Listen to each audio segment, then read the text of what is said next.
Hello everyone, welcome back to our next exam. तो कैसे आप सब? मैं उम्मीद करता हूँ आप सब बढ़िया होंगे। मेरी तरफ से आप सभी को प्यार भरा नमस्कार। आज की जो क्लास होने वाली है इसमें हम नॉन मेडिकल जून 2021 में जो साइकोलॉजी से रिलेटेड क्वेश्चंस आए थे टैट के पेपर में वो सभी सॉल्व करने की कोशिश करेंगे। 30 क्वेश्चंस होंगे और इनके जो आंसर्स होंगे वो मैं ऑफिशियल आंसर की के अकॉर्डिंग ही आप सभी को बताऊंगा। तो चलिए बिना किसी देरी के क्लास स्टार्ट करते हैं। हमारा जो पहला क्वेश्चन है, क्वेश्चन कहता है according to Isaac extraverts seek to dash their arousal while introverts seek to dash their arousal. Extrovert और इंट्रोवर्ट से रिलेटेड क्वेश्चन है कि आइजैक के अनुसार बहुमुखी अपने प्रबंधन स्तर को डैश में प्रयासरत रखते हैं जबकि अंतर्मुखी अपने प्रबंधन स्तर को डैश करने में प्रयासरत रखते हैं। तो आपने बताना है कि डिक्रीज इंक्रीज होगा, हाइड रिवील होगा, इंक्रीज डिक्रीज होगा या रिवील हाइड होगा। तो इसका जो राइट आंसर होगा वो ऑप्शन नंबर सी हो जाएगा कि जो आपके एक्सट्रोवर्ट्स होते हैं वो अपने अराउजल को इंक्रीज करते हैं और इंट्रोवर्ट जो होते हैं वो डिक्रीज करते हैं। तो इसका राइट आंसर कुछ इस तरीके से होगा। अगला क्वेश्चन है हमारे पास कि Allport believe that traits could be organized into 3 levels. यानी कि एल्पोर्ट के अनुसार जो विशेषकों को 3 स्तरों पे संगठित किया जा सकता था। तो आपके 3 स्तर पूछे गए हैं जैसे कि प्राइमरी, सेकेंडरी, टर्शरी होंगे या फिर कोग्निटिव, इमोशनल, साइकोलॉजिकल हो गए, इड, ईगो, सुपर ईगो हो गए या कार्डिनल, सेंट्रल या फिर सेकेंडरी होंगे। तो इसका आंसर आपका ऑप्शन नंबर डी इसका राइट आंसर होगा, यानी कि मूलभूत, केंद्रीय या द्वितीय का। कार्डिनल, सेंट्रल या सेकेंडरी इस क्वेश्चन का राइट आंसर हो जाएगा। अगला क्वेश्चन है Freud founded the dash approach to understanding human behaviour. यानी कि फ्रॉइड ने मानव व्यवहार के अध्ययन के लिए डैश उपागम प्रतिपादित किया। ऑप्शंस आपके सामने हैं, आप पॉज करके पढ़ सकते हैं। इसका right answer option number B हो जाएगा, यानी कि साइकोडायनामिक, मनोगत्यात्मक इस क्वेश्चन का राइट आंसर हो जाएगा। अगला क्वेश्चन है the influence of parents on the personality of their children is. यानी कि माता पिता का उनके बच्चों के व्यक्तित्व पर क्या प्रभाव पड़ता है। ये हमारे पास क्वेश्चन है। ऑप्शंस में नॉन एग्जिस्टेंस है, weakest in the early childhood, strongest in the early childhood या consistent across the life span. तो इसका राइट आंसर हो जाएगा कि जब बच्चे छोटे होते हैं तो उनका इन्फ्लुएंस ज़्यादा पड़ता है। तो ऑप्शन नंबर सी इसका करेक्ट आंसर हो जाएगा, strongest in the early childhood. अगला क्वेश्चन है monozygotic is to dash twins at dizygotic is to dash twins. यानी कि एक युग्मजी एक प्रकार के डैश जुड़वा हैं जिसके प्रकार द्विजातिक डैश जुड़वा हैं। तो आपके पास ऑप्शंस दिए गए हैं, male female, female male, fraternal, identical या आइडेंटिकल फ्रेटर्नल। तो ये हमारा इसका जो राइट आंसर होगा ऑप्शन नंबर डी हो जाएगा, यानी कि आइडेंटिकल फ्रेटर्नल। ओके। अगला क्वेश्चन है question number 6 protective test claim to reveal information about.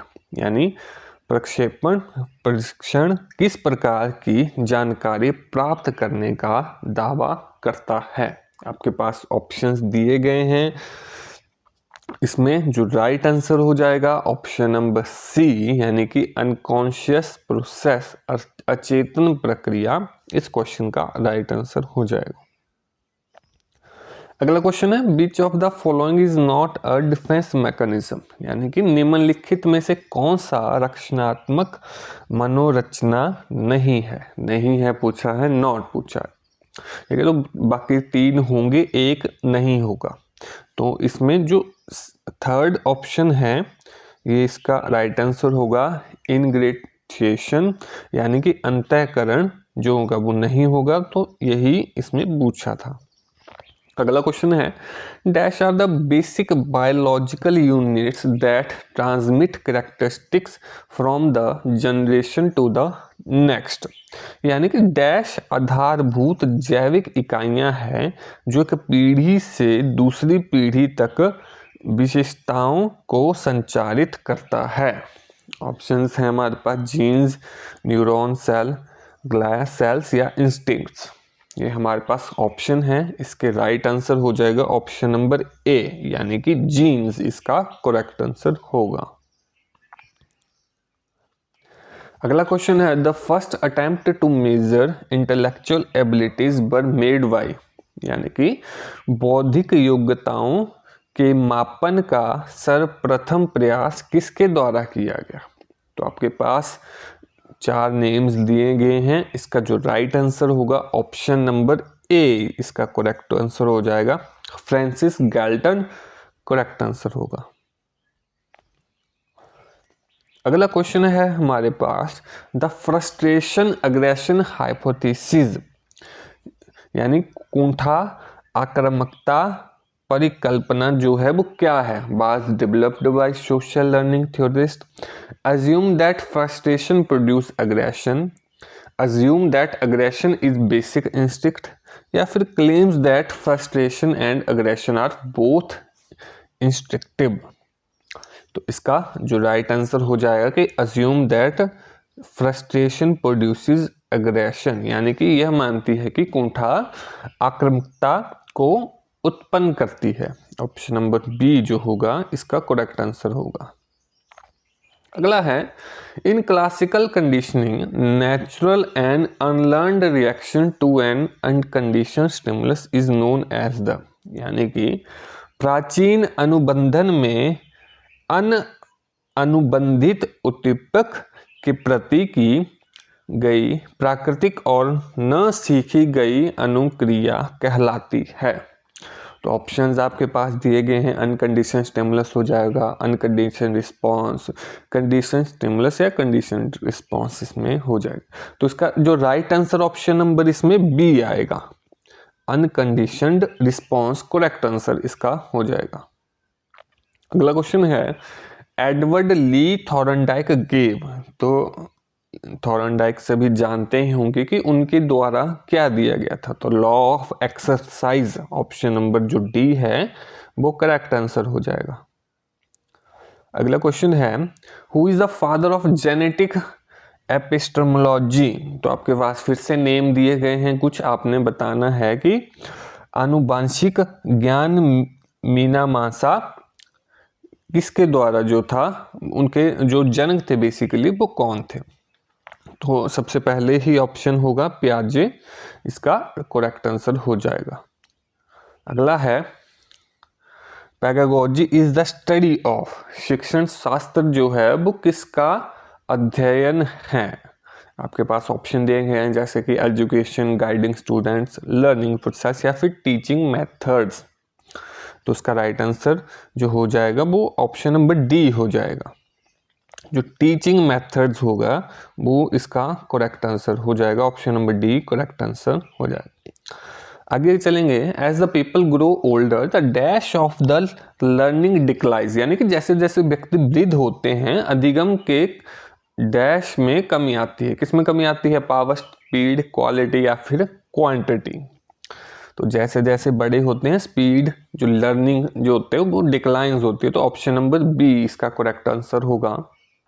अगला क्वेश्चन है which from the following should be used to increase correct responses and appropriate behaviour, यानी उचित व्यवहार और सही अनुक्रियाओं को बढ़ाने के लिए निम्नलिखित में से किसका प्रयोग किया जाना चाहिए।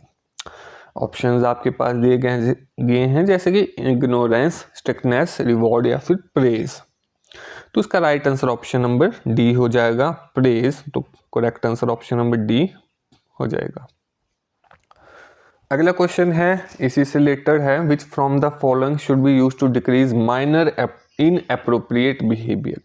ऊपर क्वेश्चन था हमारे पास कि which of the following should be use to increase correct responses, increase करना करेक्ट रिस्पॉन्सेज। और हमारे पास नेक्स्ट क्वेश्चन है which from the following should be use to decrease minor inappropriate behaviour, यानी कि एक सूक्ष्म अनुचित व्यवहार को कम करने के लिए निम्नलिखित में से किसका प्रयोग किया जाना चाहिए। ऑप्शंस हैं प्रेज, रिवॉर्ड, स्टिकनेस या फिर इग्नोरेंस। तो इसका आंसर इग्नोरेंस यानी कि option number D correct answer इसका हो जाएगा। अगला क्वेश्चन है the field of study concern with the construction of thought processes including remembering, problem solving and decision making is called, यानी कि अध्ययन का वह क्षेत्र जो चिंतन प्रक्रियाओं जिसमें स्मृति, समस्या समाधान और निर्णय आदि के निर्माण में संबंधित है वह क्या कहलाता है। तो आपके पास ऑप्शंस दिए गए हैं, इसका आंसर भी ऑप्शन नंबर डी हो जाएगा। ऑप्शन नंबर डी है कोग्निटिव डेवलपमेंट, इसका करेक्ट आंसर हो जाएगा। आगे क्वेश्चन है who was the pioneer of classical conditioning से रिलेटेड पूछा गया है कि कौन था। तो आपके पास स्किनर, पावलोव, वॉटसन और थॉर्नडाइक ऑप्शंस में दिए गए हैं। ऑप्शन नंबर बी इसका करेक्ट आंसर हो जाएगा पावलोव। आगे चलेंगे क्वेश्चन नंबर 20 पर learning is the developmental process is started by. तो कहा गया कि सीखना विकास की प्रक्रिया है, यह कथन किसका है। वुडवर्थ यानी कि ऑप्शन नंबर ए जो होगा वो करेक्ट आंसर होगा इसका। आगे है famous experiment by Thorndike was done on. जो थॉर्नडाइक ने एक्सपेरिमेंट किया था वो किसके ऊपर किया था। तो कैट्स पर एक्सपेरिमेंट किया था। ऑप्शन नंबर ए जो होगा वो करेक्ट आंसर होगा। अगला क्वेश्चन है trial and error principle of learning was developed by. सीधे सीधे पूछा गया है कि जो अधिगम का प्रत्ययन एवं त्रुटि सिद्धांत था वो किसके द्वारा जो था वो विकसित किया गया था। तो थॉर्नडाइक के द्वारा विकसित किया गया था। Option number D correct answer होगा। अगला भी सीधा क्वेश्चन पूछा है कि the author of motivation and psychology books is, यानी कि अभी प्रेरणा और व्यक्तित्व पुस्तक के जो लेखक थे वो कौन थे। तो इसके लेखक मॉस्लो थे। Option number C correct answer होगा।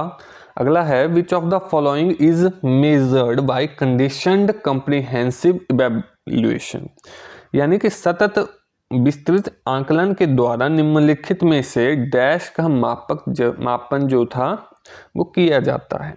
तो ऑप्शंस हैं आपके पास holistic development, development of creativity, experience है और डाइवर्जेंट थिंकिंग आपके पास ऑप्शंस हैं।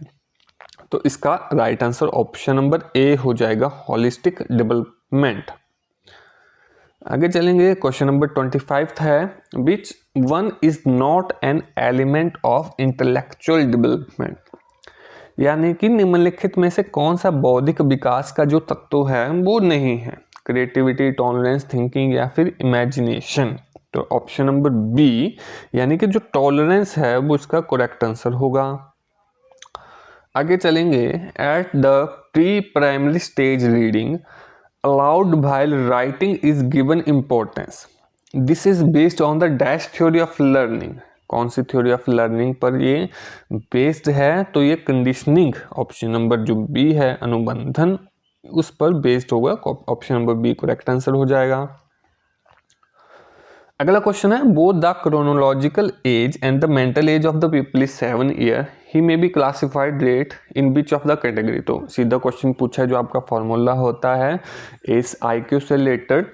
तो आपसे इंटेलिजेंस पूछी है किसमें वो आएगा। तो option number B normal intelligence right answer हो जाएगा। आगे हैं individual learns from his own mistakes, this statement is based on which learning theory, यानी कि व्यक्ति अपनी गलतियों से सीखता है। यह कथन अधिगम के कौन से सिद्धांत पर आधारित है ऐसा पूछा गया। तो आपके पास कुछ थ्योरीज दे दी गई हैं जैसे instrumental conditioning, insight, trial and error या फिर क्लासिकल कंडीशनिंग। तो उसका राइट आंसर हो जाएगा option number C trial and error इसका करेक्ट आंसर होगा। नेक्स्ट क्वेश्चन है dash complex to the girls as the dash complex to the boys. तो आपके पास सीधा क्वेश्चन पूछा गया है, इलेक्ट्रा और पीडीएस या फिर फैलिक है और इसमें ओरल है। तो ये आपके पास ऑप्शंस हैं, तो इसका राइट आंसर पहला ही हो जाएगा कि Electra complex is to the girls as the Oedipus complex is to the boys. पितृमात्र, ये इसका correct answer option number A correct answer हो जाएगा। और इस वीडियो का आखिरी प्रश्न होने वाला है कि humanistic psychologist embarrassed the idea of, यानी कि मानववादी मनोवैज्ञानिकों ने डैश के विचार को सम्मिलित किया है, किसके विचार को सम्मिलित किया है? तो ऑप्शन नंबर बी, यानी कि इसका फ्री विल जो होगा वो इसका करेक्ट आंसर होगा। और ये आप देख सकते हैं कि ये ऑफिशियल आंसर की है जो जून 2021 में सीरीज सी जो हमने की, तो सब कुछ ऑफिशियली ही आपको बताया गया है। तो मैं उम्मीद करता हूं कि आज की जो वीडियो होगी, क्लास होगी, जो 30 क्वेश्चन आपको बताए वो आपने अच्छे से देखे होंगे, आपने अच्छे से आंसर किए होंगे। अगर आपको वीडियो पसंद आई तो वीडियो को लाइक कर दें, चैनल को सब्सक्राइब कर दें। मिलेंगे आपसे एक ऐसी ही वीडियो में, तब तक के लिए इजाज़त दीजिए। This is Gaurav Sharma signing off. जय हिंद, वंदे मातरम।